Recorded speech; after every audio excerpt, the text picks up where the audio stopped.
This show is presented by Manscaped. Sign up for 20% off manscaped.com using the code DANGLE.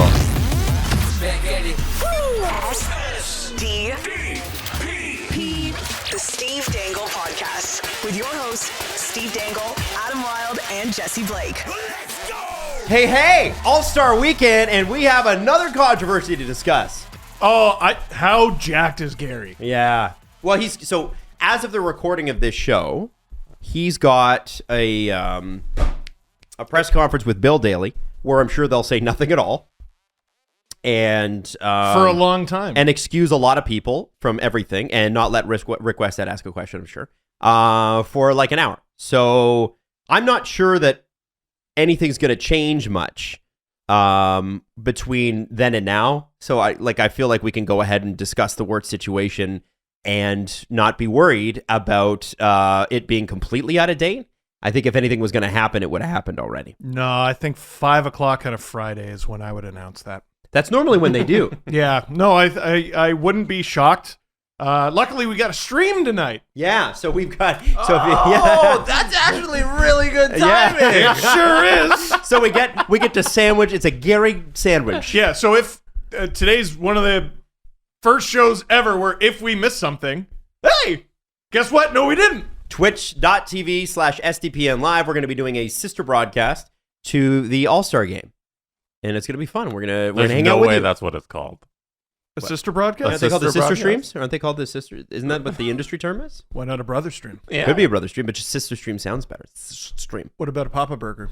Could be. What about a Mama Burger? The best burger is the Grandpa burger? Teen burger. Yeah. Teen burger. Is that what's the That's- teen burger? That's the bacon double. I think it's a double hamburger with bacon. You know, we said No pizza. cheese, though. We said pizza tonight, but A&W? I can do Dubs? burgers. We also have Burgers Priest right down the street. There's also a Wendell's. Oh, There's little a Wendell's. like Wendell Clark? No. Right up Okay, the street. listen, let's talk about, if we want to talk, by the way, our American listeners do not know what A&W is, which is a Really? shame. Yeah. Oh, you're missing out. Does northern, like North New York area, because they have like Tim Is Hortons A- and stuff, right? Maybe. A&W in It's America. like how we have Denny's and When you stuff. get closer to the border, you find a Denny's. Yeah. By the way, so Americans don't know this. Oh, there The are second a you few. cross the border, the portions change drastically Yeah. at Denny's. Oh. Everything goes up, so they don't I'm have wrong. our small Way wrong. in the U.S. No. Their our medium is their small. Yes. As a kid, it blew my mind because we always used to go down to Florida because we have cousins there Yeah. and Virginia. And whenever we go down, the portions just blew my mind. In Niagara Falls, it's a bit of a mixed bag. Yeah. Because they get a lot of American tourists. And depending on the restaurant you go to, you have no idea. Holy shit! Like, you just get... Like, The extra large cup isn't a cup that exists in Canada. no. They don't manufacture that to put fucking soda in. No, and you can't bring it in your car. One, because the cup holder's not big enough, and two, like your suspension will friggin' like your car will just tilt. It's So ridiculous. there is so here's the update. Here's the update on A&W. This is A&W very is a big. fast food restaurant chain in Canada, franchised by A&W Food Services Canada. The chain was originally part of the U.S.-based A&W franchise chain, but was sold to Unilever in 1972 and then bought by its management in 1995. It no longer has any corporate connection to A&W outside of Canada. So your A&W restaurant is going to be a whole lot different than ours if you're in the States. So, but there are some. So it seems like there started are. out as an American. It was an company. American company. And the funny Oh, thing is wow. A&W here has branded himself so well that they got us Canadians thinking that it's a Canadian company. Right. Wow. And it is not. Well, I guess it is now, right? Yes. Okay. Yes. When it went that sale in 72 There's- was to a Canadian company. There's approximately 1,000 restaurants worldwide, approximately Oh, wow. 600 in the United States, but that's the American version of it. The Canadian one is on its own. So that doesn't count the Canadian restaurants. And there's one in Singapore and This is like Kit Kat, because Kit Kat in the States is made by a different company than Kit Kat in Canada. What? If you get a Kit Kat in America, it's a different chocolate than the one in Canada. Interesting. I've been Yeah, lied to. it's the same thing. It sounds like the same thing with And- A&W. If you go to A&W in the States, it's They a don't different have A&W. like the Mama Burger, Papa Burger thing. They've just got a. Oh. They do. No, they got do? a Papa Burger, bacon double cheeseburger, original bacon, and cheeseburger and hamburger. But so they've got one Papa Burger, but that's it. Also, their mascot for commercials is just kind of a man who's friendly. Yeah, that's in Canada. He's just a Canadian Canada. dude. He's very He's a nice. dad. In the United just very States, polite. it's a big brown bear who drinks root beer. We have the bear. We have the bear too. Do we have remember the bear? The bear came into Virgin Radio one day. Oh, you remember that? I wasn't there. Everyone was being born. Remember, I missed the you A&W. were away. And Yeah, they couldn't fit. He couldn't fit in the door. I'm not saying he took off his head because mascots can't do that, but No. he might have had to remove So the the Virgin Radio studio is smaller than the room we're in right now. It's very I'll be tiny. honest with you, it's not the best studio. It's No, not. no. But great talent in there. And so the A&W root beer bear could not fit in the studio. That is amazing. Adam's co-host Jax loves like furry things and cute things and giant bears and that sort of stuff. Okay. So she was having a ball with this mascot A&W bear. Yeah, It and was this a poor good man, time. it's like 8 a.m. and she's had 40 cups of coffee. And the poor mascot's just starting his day like, oh, this is great. Like, Yeah. she always talks about, anyway, so A&W. Well, how do we get into A&W? we were talking about our live stream, what we want to order tonight. Yeah, what to eat. Like, I think, A&W would be good. Pizza would be good. We could do Panago. That's it. Listen, Oh. if Panago would only come back to us. Baby, come back. We should have got a sponsor for this, a food sponsor. I'll make some calls. And we man. didn't think about You it. have 6 hours. Close this You on sprung our this Friday. idea on us 72 hours and we didn't have enough time. I only did it with Yeah. my So fist. listen, I I didn't. mean, slam we the could do table. Panago for old times, and I think honestly, I would love for them to come back. I think that they do need to come back. I think you should tweet Panago and say, "Hey guys, come back." But in the meantime, we'll figure out what to eat. There's lots of places in the thing, but I'm going to tell you this: the best burger that you can buy outside of like locally Burgers Priest in Toronto is Wendy's Junior Bacon Cheeseburger. Wow. Good choice. Best burger. Wow. Controversial. Leave a Is that comment in the comment controversial? box down below. Is that good? It is. It's It is. something people hold very dear. Yeah. The JBC is perfect mix of meat, cheese, lettuce, tomato. You can do it with mayo. You can do it with mustard and ketchup. Well, however you do it, I think simplicity when it comes to burgers. People make them so complicated. Simplicity is king. With all the Michael Bunting stuff, when he got a hat trick, people were talking about Scarborough, and someone reminded me of Shamrock Burgers. Oh, And they were good. I've been obsessed ever since. I'm going to camp outside. This I'm was gonna a get local one. spot, Jesse, and Mhm. Shamrock had a Shamrock Shake that was a green milkshake. I can only imagine what was in it. Did they steal that from McDonald's? No.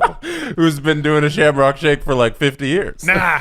No. Nah. Well, McDonald's well established as the only place to offer green drinks. Okay, so let's get into the show here. So I want to say this, and I don't know who owns the copyright on this, but if we play the audio from the Wirtz press conference, it's owned by somebody. Somebody bought the copyright to that.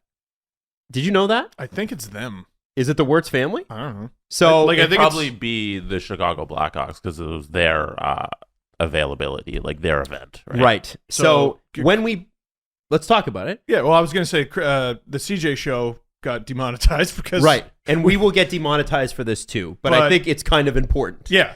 All right. Um, Which isn't like you're allowed to put up copyrighted material on YouTube, which is a very interesting thing because they allow that, but you just can't make money off of it. Right. So Yeah, there's certain things that give you a strike and other things where they're like, okay, we're just going to take all the money. Yeah. And that's fine. yeah, because Yeah. I watch some like hockey channels and they just use full clips from games and everything, but they just have no advertising on their videos. I'm always fascinated by John Boy. I'm like, how do Yeah. you get away with this? John, but he has like big sponsors, so he just gets that ad revenue. That's how and you do it. doesn't- Yeah. So we're gonna get demonetized for this, or we won't even submit for monetization, honestly. So and by the way, any crisis firm will tell you the thing to do if there's like video of you out there is to buy the video, so that way you can take it down from all the sites because you put in a copyright claim. So we've had tweet after tweet after tweet after message about, I don't know if you guys are waiting for your waiting for you to respond to the Wirtz thing. Oh, I've been chomping at the bit. 100%. So let's play the initial clip with Mark Lazerus, who, by the way, is among the best reporters in the league when it comes to hockey. And frankly, has always been very, very good. He works for The Athletic. We love The Athletic. And Mark's done a lot in his career. I don't think Mark's ever had a conversation like this. Ever. Back also, and I think much of what happened to Kyle Beach stemmed from a power imbalance between a coach and a player and the powerlessness of a player in that situation. So what are the Blackhawks doing? What have the Blackhawks done? What will the Blackhawks do to empower a player in a similar situation to make sure that doesn't happen again? I'm going to answer the question at the end. I think the report speaks for itself. The people that were involved are no longer here. We're not looking back at 2010. We're looking forward. And we're not going to talk about 2010. I know, and I'm not either. And we're not going to talk about what happened. We're moving forward. That is my answer. Now, what's your next question? I can pick up to what we are doing today. And I think No, I don't know. That's none of your business. That's none of your business. What we're going to do today is our business. I don't think it's any of your business. How is it not my business? Because I don't think it's any of your business. You don't work for the company.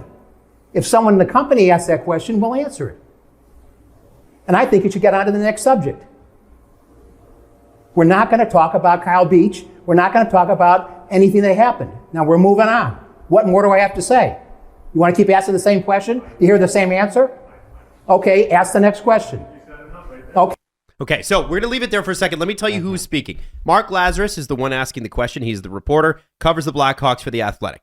Then you have Danny Wirtz and Rocky Wirtz. Danny is Rocky's son. Danny wanted to answer that question. Rocky, his father, said, I got this.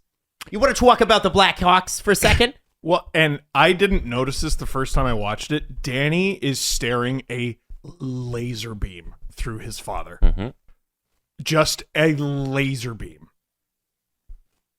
Should we play the second clip before we start? No, I think we're going to start with this, and Let's I'll tell you break why. down this first. I want to Okay. break this one down because that will add on. 100% agree. Okay. But I think, Steve, you said you've been chomping at the bit. I don't want to get in the way here. Your initial thoughts when this came out, what'd you say? He's learned absolutely nothing. Anything he said was completely irrelevant, completely undone, completely phony. He is unfit to lead. He must immediately step down as CEO of the Chicago Blackhawks. Now, for anybody that might say to you, very few will, but for anybody that might say to you, well, you caught him in a moment of anger, or he was frustrated, or he's had a stressful year. All of those things could be true. Tell me why he's unfit, in your opinion, to continue going. We've all had our moments of anger. Me, as you know, as well as everybody. Chris Johnston put it wonderfully on the CJ show. This was an unforced error. He was not asked about 2010. He decided to go off on 2010 because he is a rich man who is upset because he thought he purchased this problem away. He thought with the settlement with Chicago, with Kyle Beach and with John Doe 2, which they just swept that under the rug, didn't say anything, didn't release anything. Cowards, cowards, cowards, all of them. He thought he purchased peace. He thought he purchased freedom from this subject, from this stain on the organization forever, and he hasn't. And it just so happened, and I don't think Mark Lazerus even knew this, it just so happened that 3 more lawsuits came out the next day. So, the Chicago Blackhawks are not done talking about 2010 there, actually, Rocky. And down goes Brown. Sean McIndoe made a great point. For a team that wants to be done talking about 2010, it sure is strange that this week they went out and hired Patrick Sharp and Marian Hossa. Everything about the Chicago Blackhawks is tarnished. Everything about the 2010 championship's legacy is tarnished. People have been talking about stripping the championship. I don't know about that. I don't know if that's gonna, it's gonna punish innocent parties as well as guilty. I don't know if it'll undo any of the bad. The punishment is the asterisk. There could be an asterisk. No, I'm just saying it is. There is, whether it's official or not. The stain on the trophy is the punishment. The asterisk exists on within all of us. Bingo. That's what I mean. It exists in the knowledge of this. It exists in the X's that you had to put through Brad Aldrich's name. The Chicago Blackhawks cannot purchase their freedom from this subject, which Rocky seems to think he's done. And going forward, there's no way anybody can trust anything he has to say, anything ownership has to say. Wayne Gretzky on the TNT panel. Let me just put this in perspective for you, okay? Because you got to remember, TNT and the NHL are new partners, as are ESPN and the NHL. And I can tell you from behind the scenes that the NHL are not easy to deal with as partners. They like to get in and try to set content, as in they like to have, the rumor is they like to have their fingers in who's hired where. Yep. And the other rumor is, and I know this isn't a rumor, but I never got the call directly, so I can't substantiate it. The other rumor is that if you print a story and you're a partner with them that's unflattering to them, you will get a call from head office. You will. And they have to deal with that. And so for TNT, I told you that to tell you this, for TNT to come on immediately that evening and play the full press conference, play both the Mark Lazerus clip and the next one we're going to play for you, and then have Wayne flippin' Gretzky say, if I was a parent, I'd be worried about whether they were going to protect my kid or not. Yeah, they're a non-option. They're a non-option until Rocky Wirtz is gone. So, you mentioned Rick Westhead, and I'm bringing context to this, and I don't want to interrupt you, but I want this. Go for it. John Doe 3, among 3 potential plaintiffs weighing lawsuits against the Blackhawks. This came out a day after Rocky Wirtz had his outburst, and I'm going to call it's an outburst, right? Tantrum? Tantrum. Let's go with tantrum. The former student, now in his 30s, and working in the hockey industry, said Brad Aldridge confided in him that he was gay and told him Chicago helped Aldridge secure a job at Miami of Ohio University. John Doe 3, Aldridge said that the Blackhawks recommended he work with the Miami of Ohio University because the school had already supported the You Can Play program established by Brendan Burke, Brian Burke's son. Yes. John Doe 3 said he was assaulted by Aldridge in October 2012. He said Aldridge used his Stanley Cup ring, his Olympic silver medal, and name-dropped Blackhawks players for grooming purposes. When John Doe 3 tried to report the alleged assault, he says Miami U police told him they didn't have jurisdiction. So he contacted police in Oxford, Ohio. An officer told him not to bother because the statute of limitations had expired. John Doe 3 said he had to fight to have his complaint documented. Other potential plaintiffs who have retained the same Chicago law firm are former Blackhawks assistant coach Paul Vincent and former Blackhawks player referred to as Black Ace 1 in a report by Jenner and Block. And then Rick Westhead said, based on DMs I've received today, I think it's important to repost this. And he said, since our interview with Kyle Beach, I've received hundreds of messages from abuse survivors. You are not alone.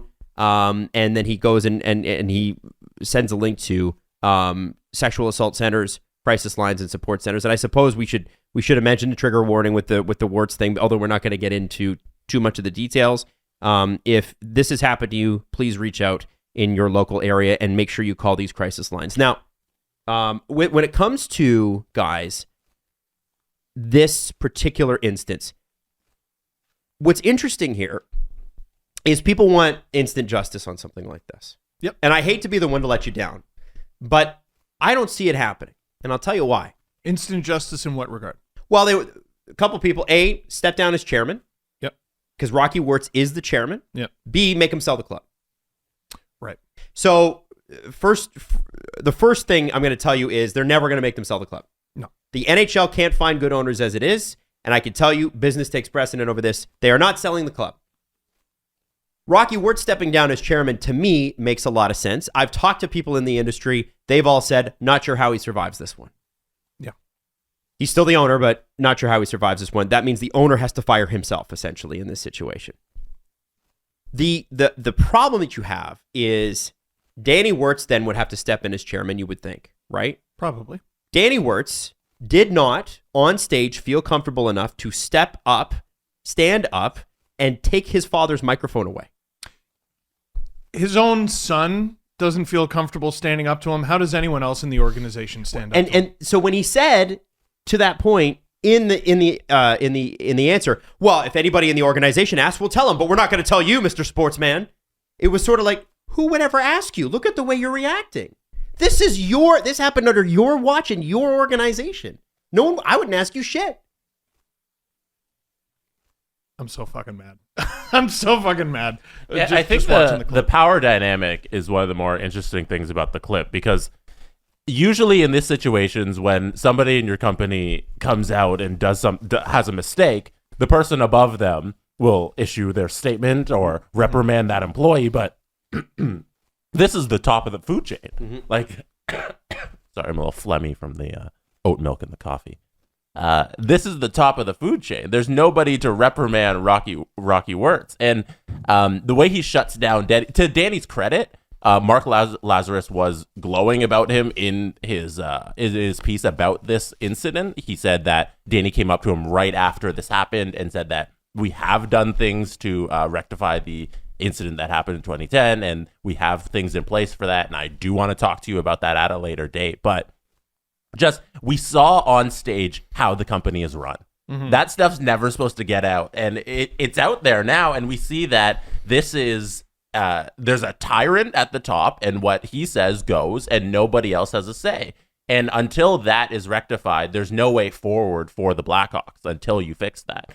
And it's crazy that he reacted in this way just in and of itself, because this is the first time the Blackhawks have ever taken a question on the Kyle Beach incident ever. And the Jenner and Block report came out in October. Right. Months ago. Right. And since that moment it came out, since the settlement, since everything that's happened, they have never had a media availability with this brass about what's happened. So you've had literally a year to prepare for one question.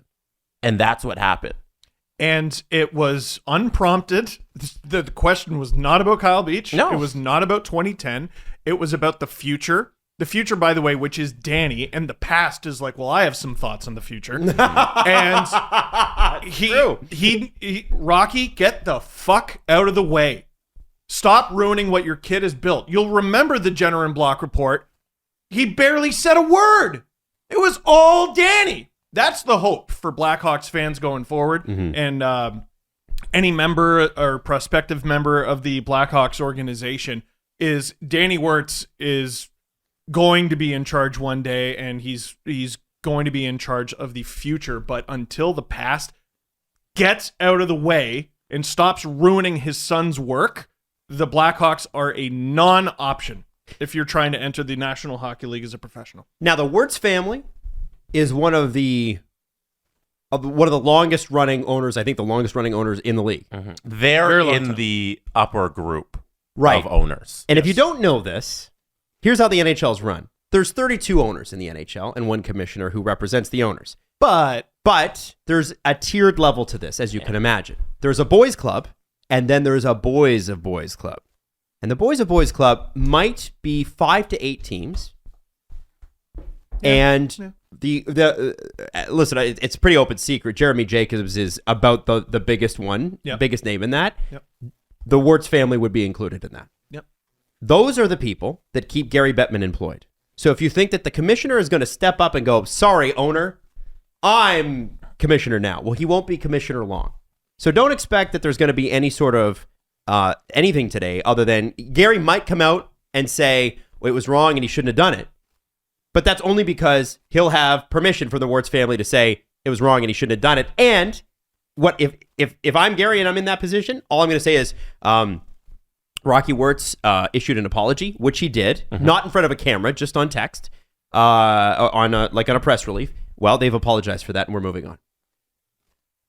And just for context, I wanted to make sure this was correct. Rocky Wirtz is the longest tenured owner in the National Hockey League. Right. No one has owned an NHL franchise longer than him. He purchased the Blackhawks in 1954. Guess how much the purchase price was? $500. 1954 for the Chicago And I bet he bought the Blackhawks hockey team. The arena too. $25 million. I'm going to say $500,000. Oh, $1 million. Wow. Yeah. And the second most tenured owner, Jeremy Jacobs, Yes. 1975. So here's the thing, guys. This is an organization that's won 3 cups in the last 15 years, which is astounding by any measure. This is an original 6 team. This is the owner that's been around forever and ever. And I believe, wasn't it the... Are we sure that it wasn't Rocky Wirtz's dad that purchased the team? Because Dollar Bill Wirtz. It's his dad who bought it. It's his dad. Yeah. So this is the 3rd generation now that's going to be ahead of this team. His dad was so backwards, so I'm not surprised Rocky gets it from there. Blackhawks fans know this. You couldn't watch a local Blackhawks game into the late 90s because he thought it would stop people from going to the game. And the person who rescued the franchise from his dad, is Rocky. Rocky Wirtz. Rocky is revered in Chicago for many reasons, for doing things, for saving the franchise from his dad. Yes. And now he's turned into somebody who's destroying it. Yes, I think at a certain point, guys, we're all going to face this. Everybody listening to this, if you're listening to this, trust me on this. One day, what's present will pass you by. Mm-hmm. You will not be on the cutting edge of cool, of social change, of any of this for the rest of your life. At a certain point, you're going to go, oh shit, I don't know about these young people.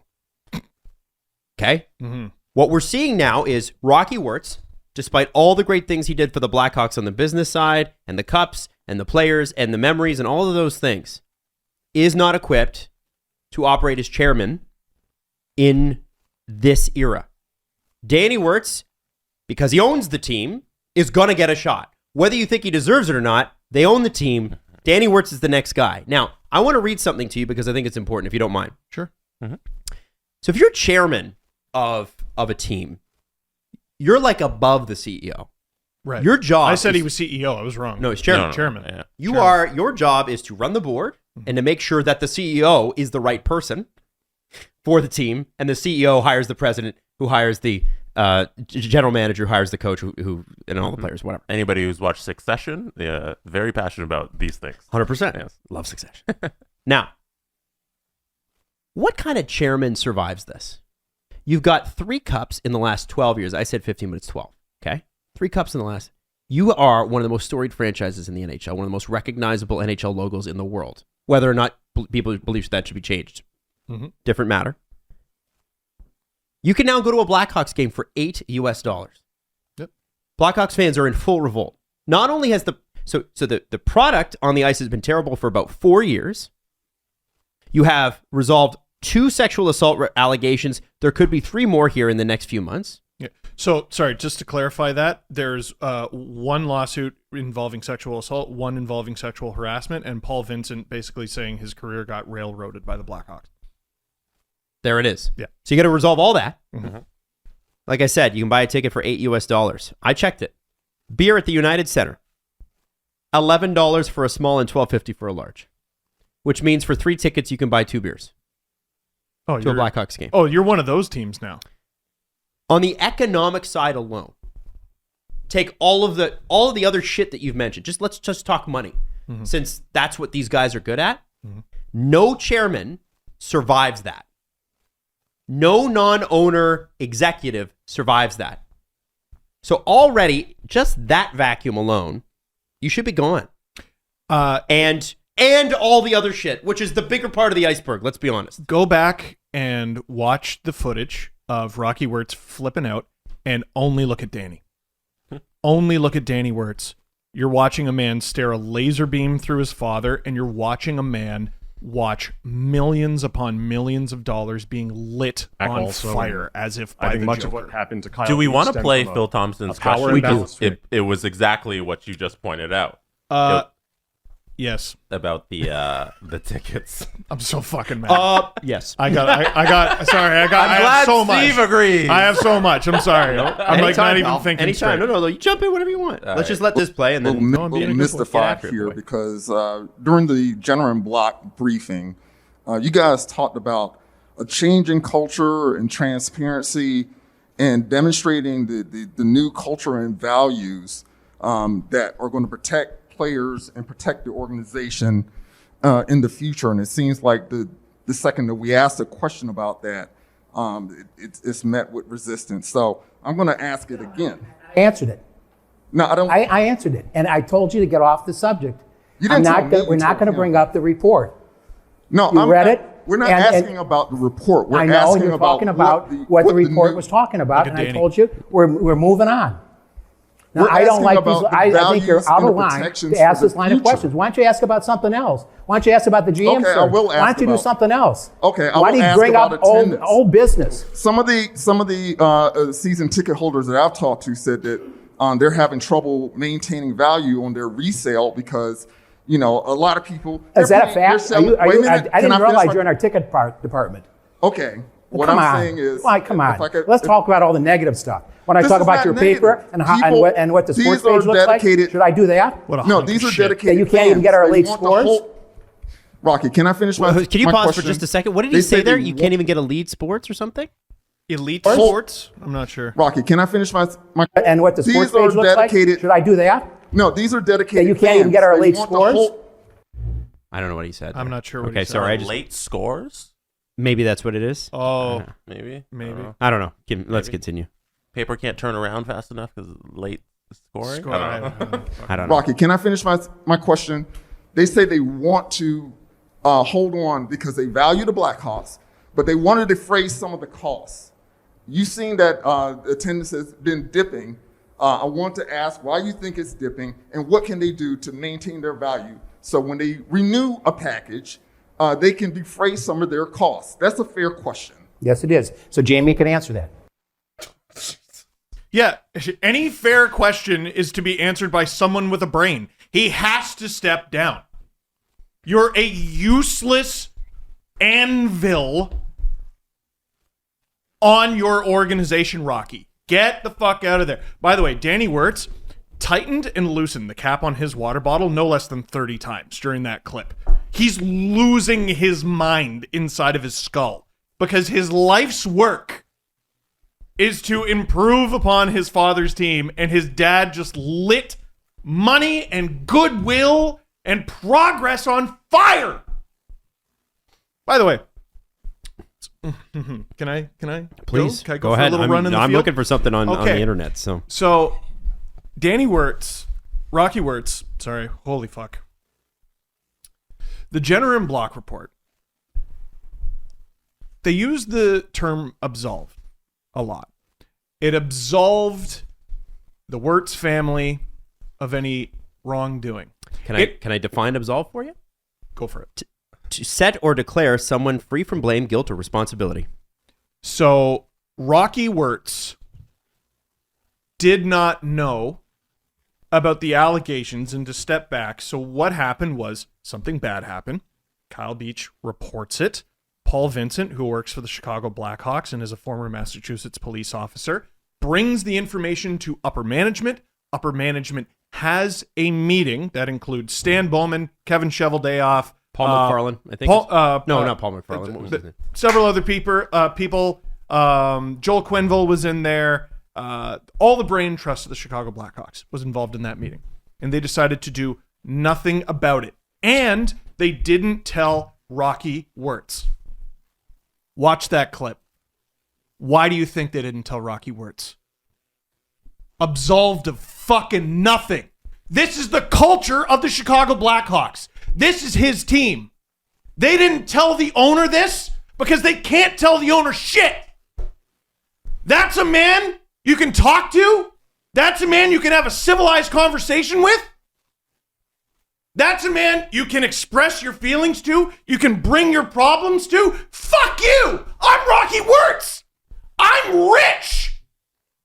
You don't bring your problems to me. I give them to you and you solve them. With money. Oh, we're being sued? Here's some money. Oh, there's a lawsuit? Here's some more money. Why hasn't this gone away? I just gave you all of this money.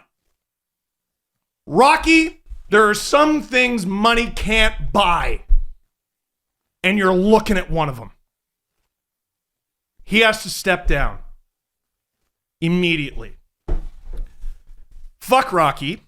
Let's talk about the Chicago Blackhawks. I'm fucking shaking. By the way, I said Paul. I'm so mad. I can hear it. And by the way, well said, I think. Paul McFarland, by the way, so unfair. That's the former Leafs assistant coach. Yeah. It's John McDonough. John McDonough was sorry, Paul. The reason I think that this really hit home is because, and I've talked to a few people about this. I thought with the Jenner and Block thing that a step forward had been taken. Maybe despite everybody's protestations, right? Maybe despite the fact, people are like, oh God, like some of these people don't want to move forward. It's clear they don't want to move forward. They don't want to learn. They don't want to grow. They want to solve it with money. That's it. That's how they're used to doing things. That's how it's done. Mm-hmm. I thought with the Jenner and Block thing, I thought everybody took notice and went, okay, all right, well, we got to take a step forward. And it's very clear that you cannot take a step forward with a person like that. You can't. Now, what do you say? What do you say to people who go, well, that's just one bad moment? I don't believe it. I simply don't believe it. In the same way that I perhaps naively have faith in Danny Wirtz, I don't believe it. That's an unforced error. A moment of anger born from what? What are you mad at? Born from what? He's had a stressful few months? Oh yeah, this must have been really difficult to live with for a few months. How about a fucking decade, Rocky? You're not the victim here. You're not any of the victims, Rocky. Let's talk about the victims. Because I didn't tell either of you this. When this dropped on Twitter from Rick Westhead, I considered freezing the Blackhawks out. Like, not talking about them on this show or anywhere ever again. Because it's so unjust. It's so goddamn unjust. And I don't mean unjust in court. And we all know you don't go to the legal system to find justice. From Rick Westhead, Chicago lawyer Susan Loggins represents Kyle Beach and John Doe too. I've spoken to her regularly since May. Loggins' response tonight to questions regarding NHL team settlement talks with John Doe 2, no comment. If there's a deal, highly unusual, Blackhawks wouldn't want the public to know about it. This is tweet 2 from December 27th from Rick Westhead. Confirming John Doe 2's lawyer has withdrawn his lawsuit versus the Blackhawks, indicating a settlement has been reached. Presumably, Chicago, which pledged to be a beacon for professionalism when settling Kyle Beach's case, demanded a non-disclosure agreement covering both John Doe 2 and his lawyer. Third and final tweet, non-disclosure agreements remain highly controversial. Many organizations, including Hockey Canada, ban abuse survivors from sharing financial terms of civil settlements, but don't stop them from sharing their stories if they choose to. So yeah, you can. We won't let you talk about the money you made, money you were awarded. So excuse me for speaking like that, but we will let you say what happened. Yeah. And I guess in this particular case, this wasn't them trying to do the right thing. This wasn't reconciliation. This was a purchase. This was a transaction to them. This is a number on a piece of paper. They haven't learned a goddamn thing. May they never sleep another night the rest of their lives. Fucking monsters. Monsters they would do this to people. Including John Doe too, who hasn't been represented enough through all of this. Mm-hmm. And now has no voice at all. Great job, Rocky. And great job, Danny. I have faith in the future. Right now, you got a hell of a problem. Because I don't believe a thing your organization says. I understand Mark Lazerus, has his own relationship and opinion with both Wirtzes and that sort of thing. And you mentioned it, Jesse, that in his article, he's complimentary of Danny Wirtz. Mm-hmm. But I do think if you're seeing something unravel like that, and Steve, you said watch him in the video, I am sort of surprised that he didn't tell him to stop. Because I'll tell you, it would have been embarrassing if he had to get up and tell his dad to stop.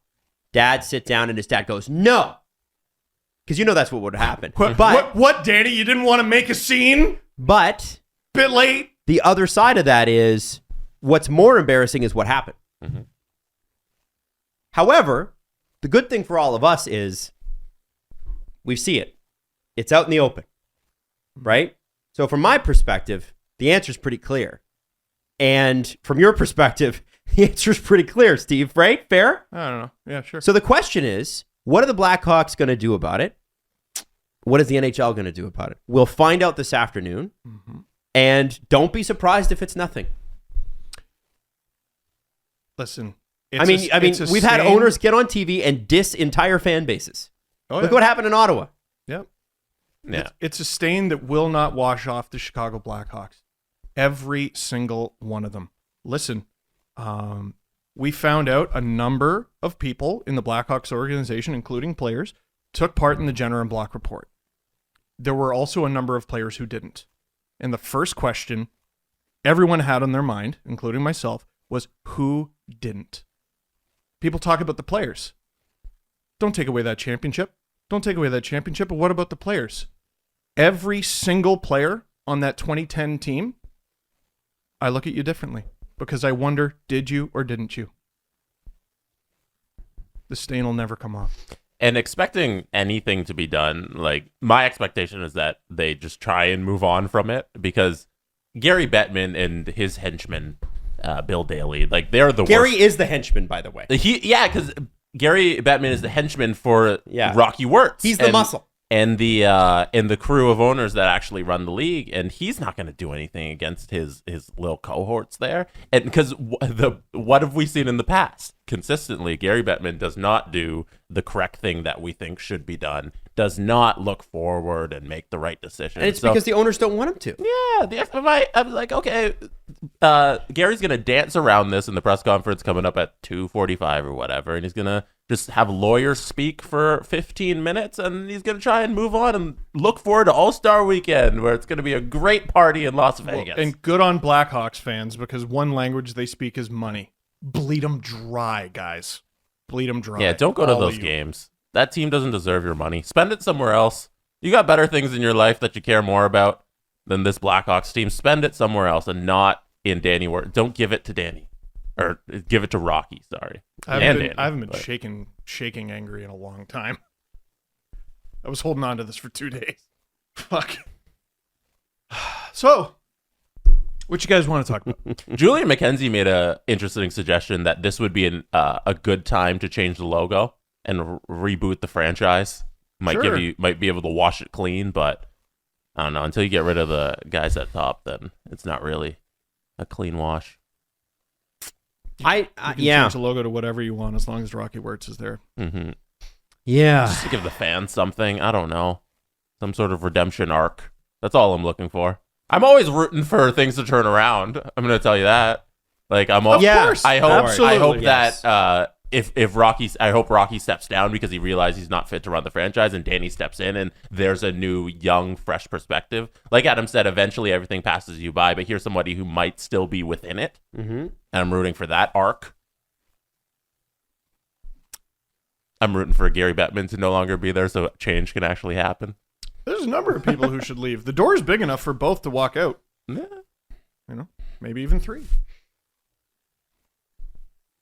We're going to have a real fun stream tonight, guys. Oh, Are yeah. you guys excited? It's going to be a fun stream. Why great. don't dump on the stream? No, I'm trying to, I don't know how we, because I got real mad. Adam, I'm concerned. So why? Because during the stream, we can field questions, and I don't know how Steve's going to react to those questions. That's true. Are we going to have to step in and... Steve, no! We're not going to talk about Game 7. So, Steve, Marner's on a 7-game goal streak. Listen, we're not going to talk about Patrice Bergeron, all right? We're not!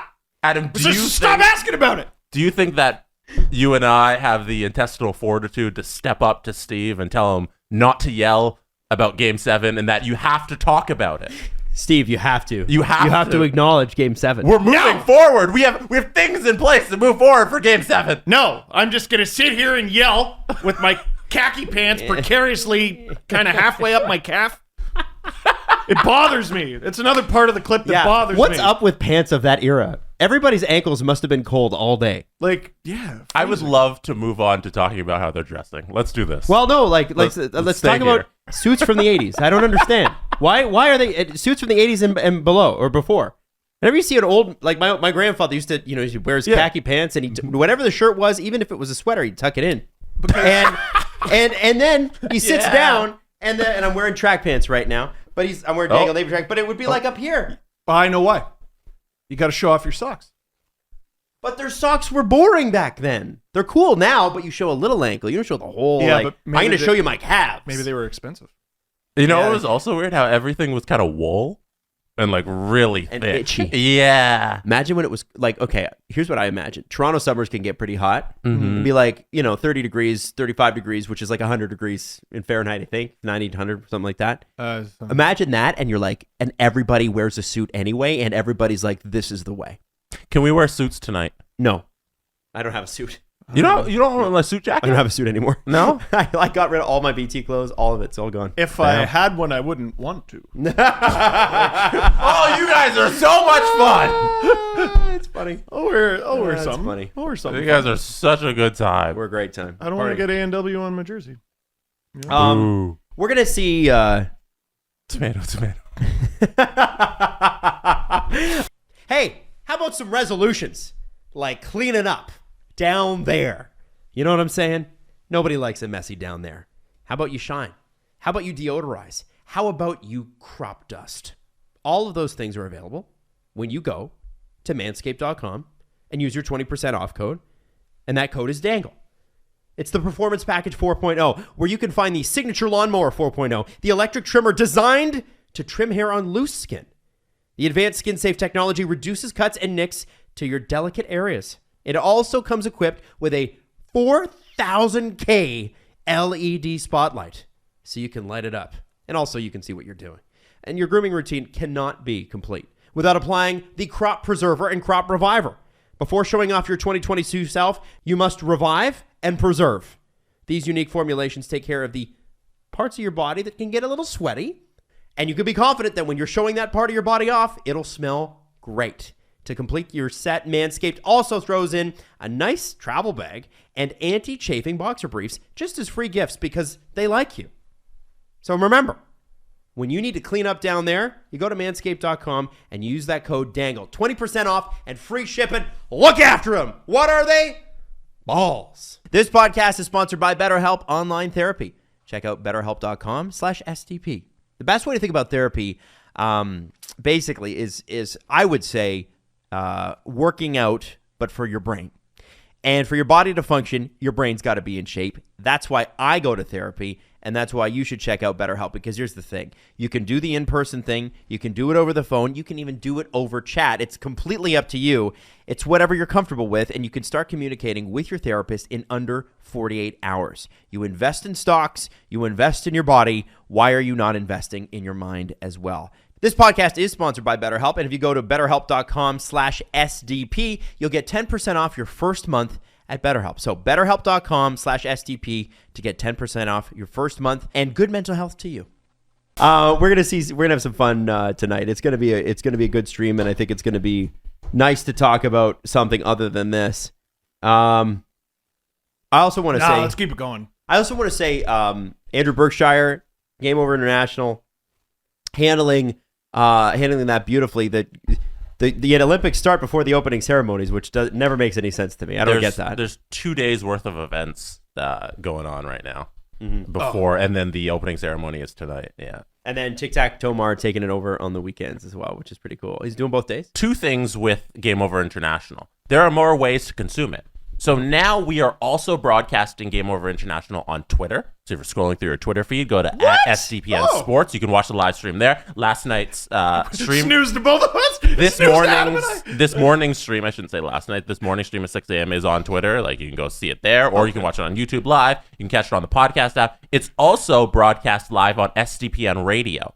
So if you download the SDPN app, you can fire up the radio, hit the little radio button on the bottom of the app. You can listen to Game Over live, and also on sdpn.ca/radio. You can find that in your browser. You can listen to it there, and it's live 6 a.m.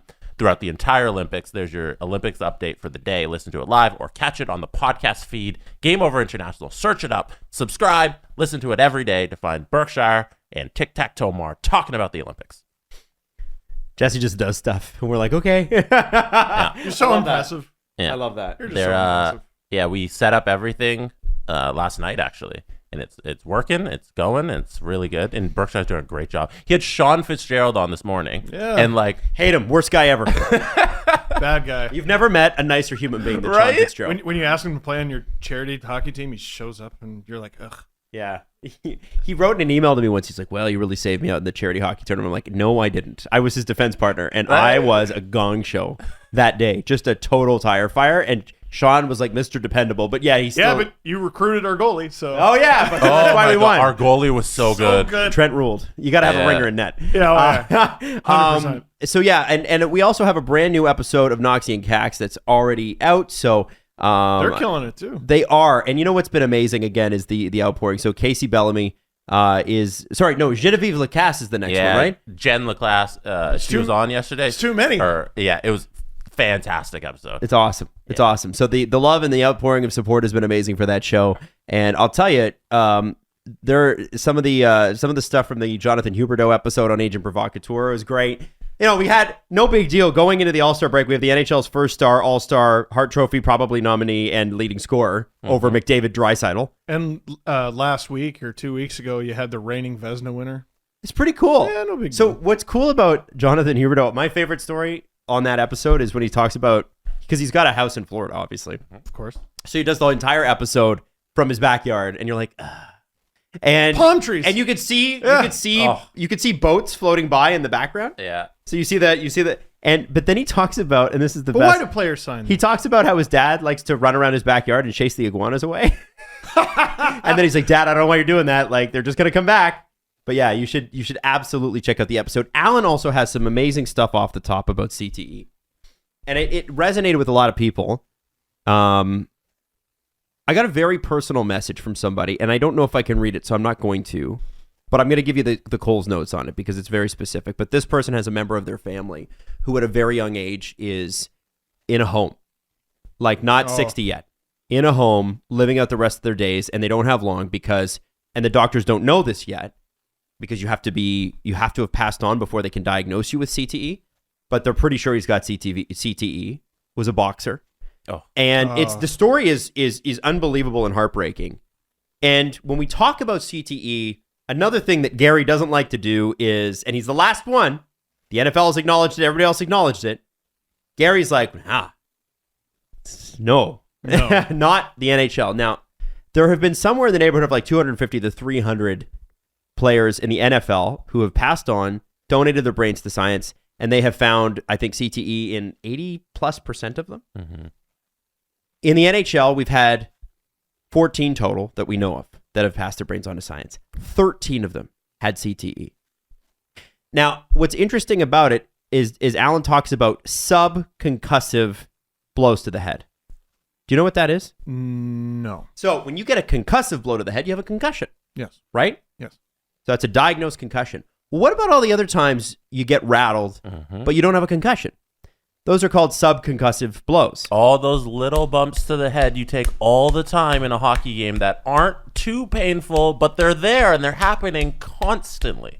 They're now trying to examine and finding out more about what those do to your brain. Because you can imagine, it's like if somebody shot a puck at your arm every day for 20 years. You know, you may not hurt you the first time or you may be able to recover, but I think by year 3 or 4, you'd probably start to see some ill effects, maybe some bone damage, some brittleness, that sort of thing. Think about it in the same way as your head. And so I think Alan had some really interesting stuff about that. We always he and I like to talk for like 10 minutes before we bring the guest on, just talk about things that, whatever he's thinking about that week. But I had never heard the concussion debate talked about that way. And it's not really a debate. It's the NHL refuses to fund or acknowledge it. If the NHL would acknowledge it and help fund research, we might be able to prevent it. Well, and the scary thing about your comparison is like with Muay Thai, for example, they condition their shins by getting a series of microfractures and they come back, the bone regenerates and it's stronger. Your brain doesn't do that. No. Your brain degenerates over time as you're getting hit. Yes.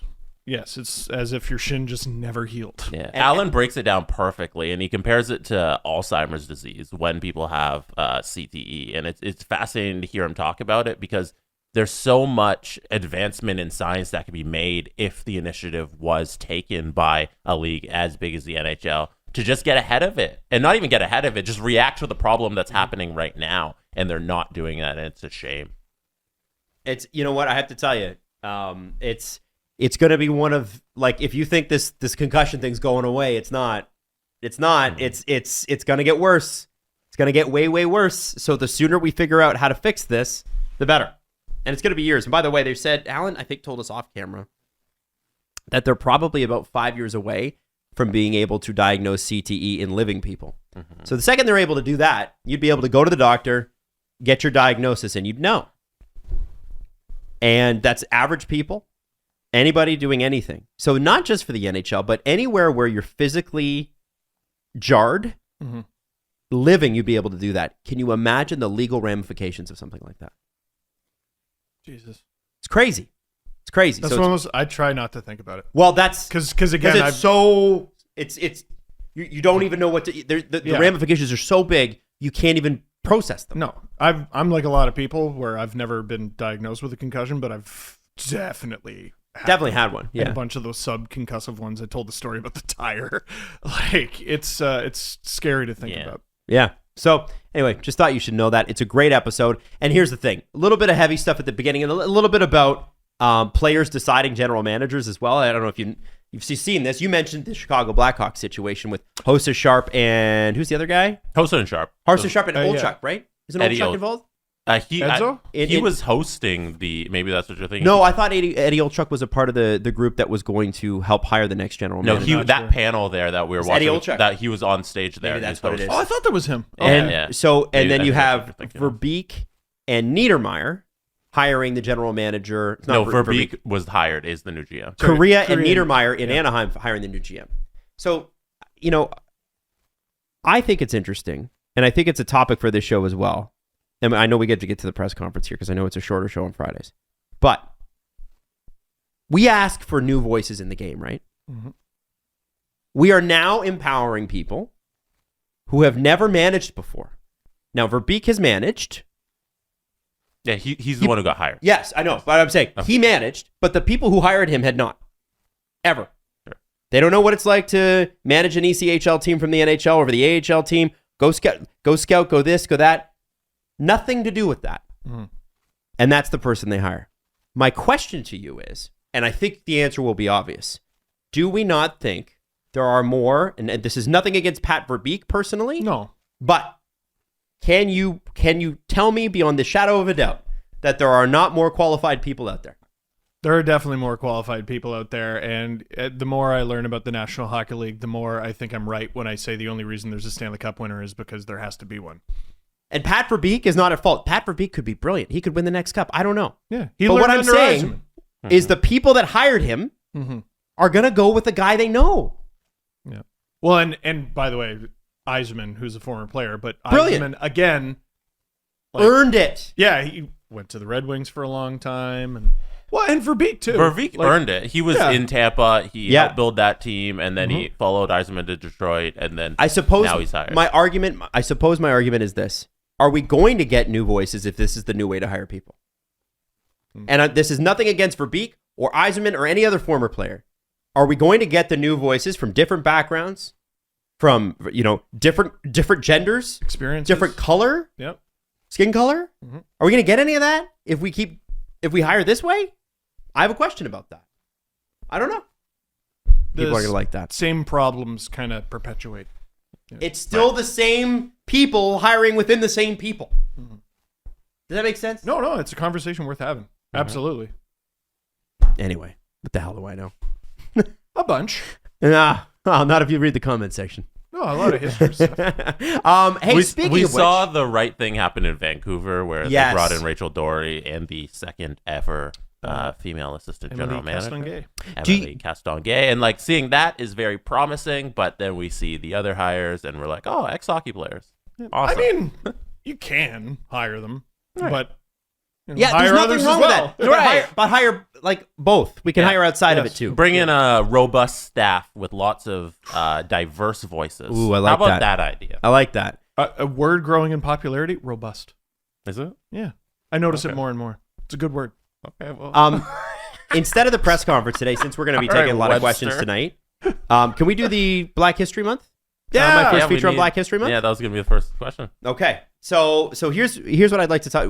So should I wait and do the press conference thing, or should we just get into it? I think just go. All right, let's go.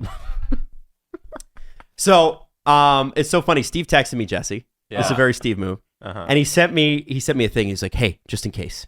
And I'm like, Steve, that's my first one. That's the first thing I'm going to talk about. He's like, I didn't even know it existed. He's like, I just wanted to help you. I want to make sure. Good guess. So let's talk about the Colored Hockey League. You ever heard of the Colored Hockey League? Steve? Oh, yes. This week. Oh, gosh. Colored Hockey League was founded in Halifax, Nova Scotia in the late 1800s, 1895.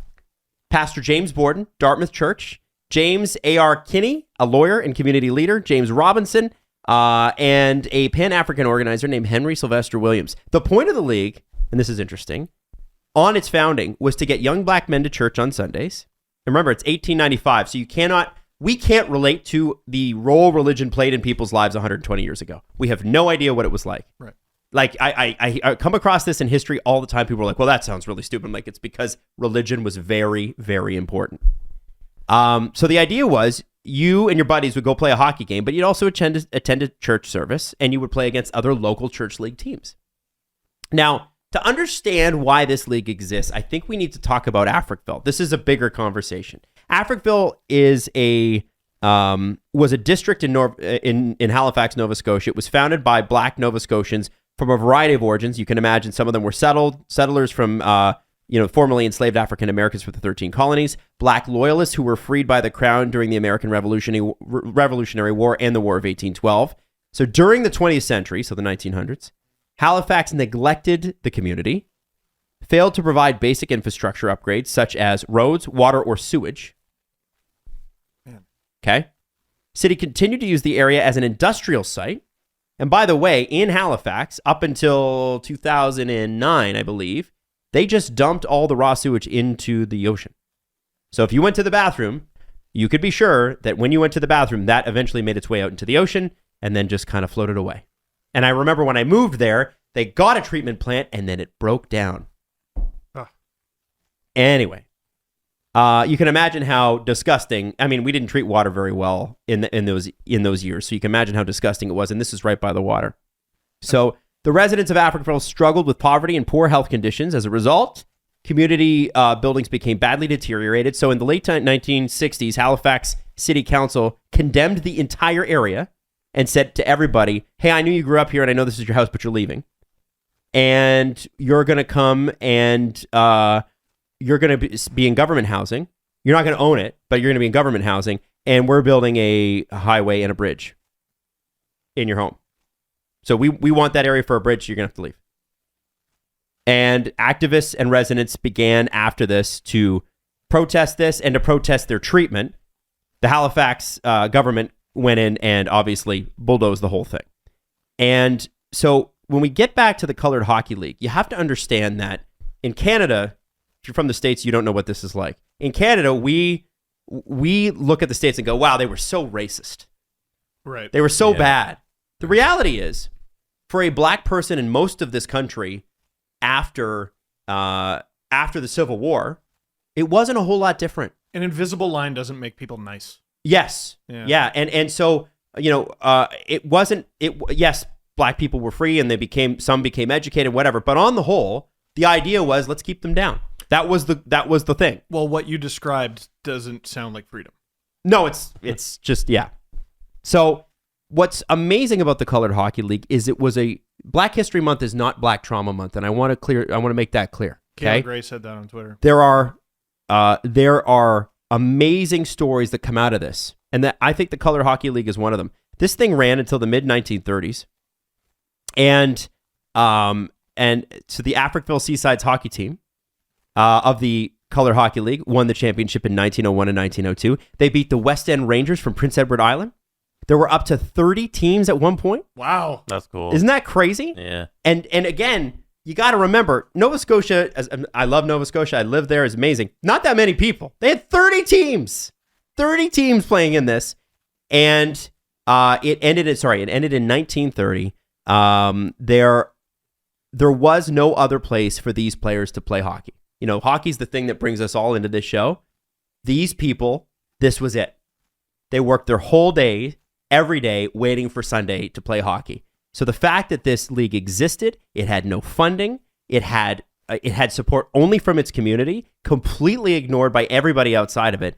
Absolutely unbelievable. As many as 400 Black Canadian players from Nova Scotia, New Brunswick, Prince Edward Island participated in the competition.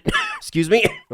The Colored Hockey League is credited as the first league to allow a goaltender to leave his feet to cover the puck in 1900. Isn't that cool? Unbelievable. Isn't that cool? We talk about the forward pass. I don't know. That's equally as groundbreaking. Did they have the forward pass in the Colored No, Hockey League? not the forward pass didn't come until the 20s. Right. So the Colored League didn't have it either. Oh my god. So then the practice wow. Here's what else the Colored Hockey League's responsible for giving the game that you watch. The National Hockey League, by the way, adopted the goaltender leaving his feet to cover the puck in 1917. So that's about 20 years later. It is also claimed that the first player to use a slap shot was Eddie Martin of the Halifax Eureka in 1906. Pretty darn cool. The freaking slap shot. Yep, that is I've read that one before. Because who did they say it was before? I don't know. I don't even remember that. I can't remember. I'm sure that's something that's a question for Jeff Merrick, he's like hockey's encyclopedia. Or Ken Reed. Yeah. Especially because this is East Coast. Yeah. Oh, true. Yeah. Very That's the true. one thing, Reader might have him beat. Yeah. Oh, yeah. And there is a documentary it's not entirely on the Colored Hockey League, but most of it is. It's called Soul on Ice. They just do a bunch of interviews and they talk about it. And if you want to continue learning about this, it's terrific. Go watch it. I was trying to look up, see if it was on Netflix, but I don't think it is. It's on some streaming service called Tubi, but I'm sure you can find it online if you just Google it. Yeah. Anyway, I just thought it was so cool. Like a goaltender covering the puck and a slap shot. That came from the Colored Hockey League in Eastern Canada. Wow. In the early 1900s. That's pretty cool. I even doing the research, I was like, wow, this is amazing. I had no idea. So, again, when I do these little features, they're going to be about triumph, right? They're going to be, obviously there's going to be some struggle, but they're going to be about triumph. It's about what amazing creativity came out of some of these people and some of these organizations. Next up, we're going to talk about the first black man to be a goaltender and win a Stanley Cup in the NHL. That'll be next week. Ooh. Just saying. I think it's... Aren't you glad I sent you that? Yes, I am, Steve. Always glad when you text me. Oh, so that's great. Do we want to do a press conference or do we want to wrap and then we do some questions tonight during the Twitch feed? Sure, we can do questions tonight.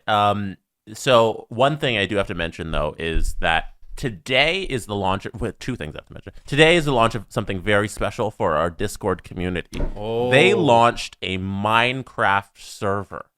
So if you join our Discord, or if you don't, if you just go on Twitter or something, you email or DM our community manager, Robert Malloy, I'm sure he'll send you the server link or whatever. But get on the Discord, head over to the Minecraft channel, and everybody has their own little channel there. You're talking about Minecraft, and in there, they're playing starting today, awesome, on the SDPN Minecraft server. So it exists. There's a whole world. Apparently, there's an NPC. His name is Steve. He wanders the island, and he is just aimless. Attacks you. He just hangs out and looks. He's aimless. He's very friendly. Nice. All of our mods have their own Minecraft characters, and they've been testing out and hanging out. And Steve's been there the entire time, watching over everything. So if you're a fan of Minecraft, you can now enjoy SDPN Minecraft. And there's a Dangle Navy ship. It has the logo on it and everything. It's huge. It's ginormous. It's so big. I don't know if you could actually drive it. I've been asking if we can get on it and Can you mine it for wood though? That's what I need. Yes, you can. Okay. It's Minecraft. Hey, I want to go on a cruise on the ship, but I don't know if that's a thing you can do. I don't know. This is amazing. I got to discover how to play Minecraft. But yeah, today go Minecraft with everybody. Crazy shit happening on that Discord server. Second thing, subscribe to our email list. Next week, Dangle Navy Jersey Part 2 comes out. Oh. Everybody who is on the mailing list will get the first notification of when and how to purchase Dangle Navy jerseys. And they're limited? So we launched them first time in August of last year. They sold out in one day because we mentioned on the podcast. And then once we did that, they sold out like an hour after the podcast came out. So we're doing it exclusive for our email subscribers first, and then we'll bring it up on the podcast the next day. So you won't know when it launches unless you're on the email list sometime next week. Subscribe. They're limited edition. This is only our second time ever doing it, so get your hands on one. So how do I get my email in there? How do you get to your email list? You go to sdpn.ca. If you're doing it on your phone, just scroll to the bottom of the homepage of the website, and there's a thing, and it says subscribe to the email list. Enter your email, and you'll be subscribed. Or if you just go to sdpn.ca, it pops up on the homepage. What if I'm on my app? If you're on the app, on the homepage of the app, there's a button that says subscribe to the email list. You can just hit that, and then it'll take you to where you need to subscribe. Jesse Blake, everybody. Jesse just does Let me stuff. just make sure that's we don't know. true. I don't know what he's doing. I went on the website the other day. I was like, oh, look at this. Subscribe to our email list. It takes you right to where you subscribe to the email list. Oh, wow. That's amazing. It's right there. It's right there. Subscribe. Get a jersey. The jersey is going to come with some free little trinkets as well. Ooh, trinkets. We might have had some leftover trading cards. We might have a custom Dangle Navy box that the jersey comes in. Who knows? I found a bunch of the cards in my car, by the way. Do you want them? I think we have. I have enough. Okay. Yeah. How did you end up with them? I think I was supposed to sign You them. took them home to sign them, and then you never did. No, I think they... No, I brought you a bunch. There's just some extras. You can have them. Everyone who bought a signed card got one. Yeah. And then I stole some also. You can keep it. Like, Ooh, and just sign them? I don't know. They're free. Give them to Leo. Yeah, there you go. No. What?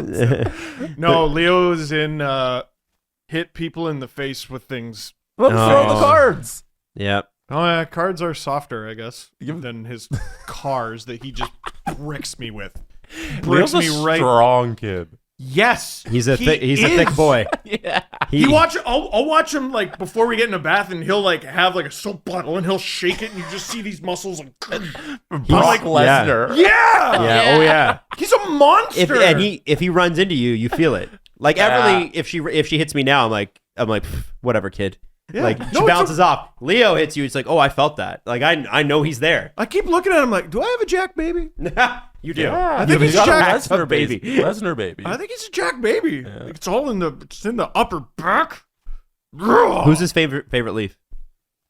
So all leaves and all colors of leaves, like blue or red or whatever, in any book, he just goes hockey. Oh, Hockey. He learned him young. His favorite leaf is John Tavares because that is his doll that he has. Oh, that's cool. And I say, hey, Leo, where's John Tavares? And he goes and gets it. Pretty He's a very darn. smart kid. I'm scrred. So yesterday... The correct answer to that is he doesn't have one because he doesn't know what that He's is. 1.5. John Tavares. Correct. He's not even 2 years So old. I was telling you guys this before the show. He was having a baby tantrum, so I'm trying to put him in his sleep sack, and he's just crying and flailing and being a baby. And it's like he turned into a toddler mid tantrum from a baby. He says, "Wow, I don't wanna." And I was like, my wife's heard him say a couple sentences. That was my first one, and it was like, Oh yeah. what was that? Yeah, it's like, Father, I have a list of grievances, Yeah. and then pulls out the thing. Yeah. Who told you that? There's like a I would say a month-long period where they're no longer they're a baby at the beginning of the month, and at the end of the month they're no longer a baby. And I think you're in it. So like he said his first sentence to me. It's like 1.5. So he's got to file like taxes. Pretty soon. Yeah. Yeah. Okay. Adam, to end the show, can you tell us the moment when you were like, oh, Everly's a person?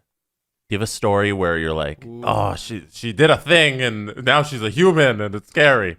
Well, yeah, there was a few. I think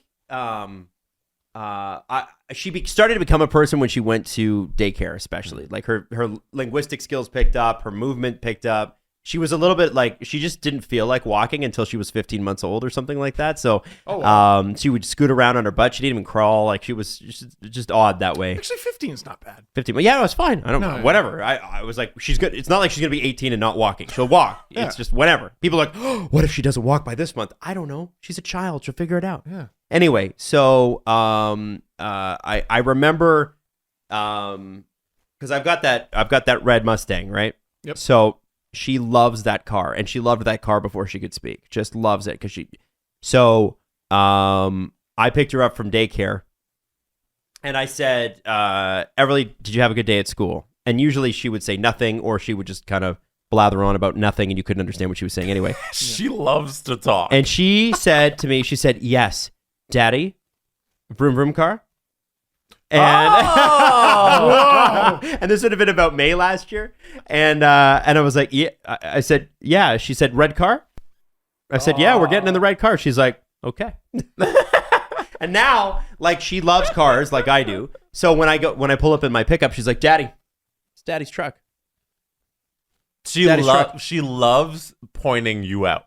Does she? Like, she loves when Adam's there. She's like, it's Daddy, it's Daddy. When you go Halloween with Leo for the first time, I don't know if you did this year. Did you Halloween with him? Yeah, he was blue from Blue's Clues. Yeah. Okay. So Everly didn't get to do it last year because of COVID. So she did it this year for the first time, and she walked right up to the to every house in our neighborhood and be like, "Hi, I'm Everly, and this is Daddy." Yeah, it's so cute. Every house. Like, this is a very polite kid. So yeah, it's magic watching your child grow up. It's magic. I would never do the first 6 months again, but everything else has been great since then. She's like so it does happen, Steve, and it's going to happen very quickly, and you're going to look at your kid and you're like, I don't have a baby anymore. This is not a baby. The person. I don't even know if my kid's a toddler anymore. I don't think she is. 2.5, almost 3 in May. She's not a toddler. I'd say 3. She's just a kid at that point. Yeah, like I'm almost out of the toddler stage. It's crazy. It is weird. Anyway, get her ready for high school. Yeah, it's gonna happen soon. It's okay, guys. It's only a decade till she hates me. Get a job, Everly. So get a job. Work at Wendy's. So we'll wrap it there.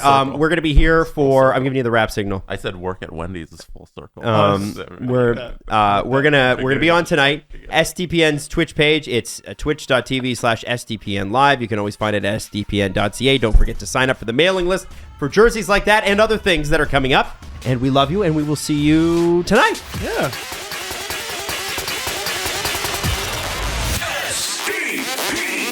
The Steve Dangle Podcast. Follow the guys on Twitter at Steve_Dangle, at AdamWYLDE, and at Jesse Blake.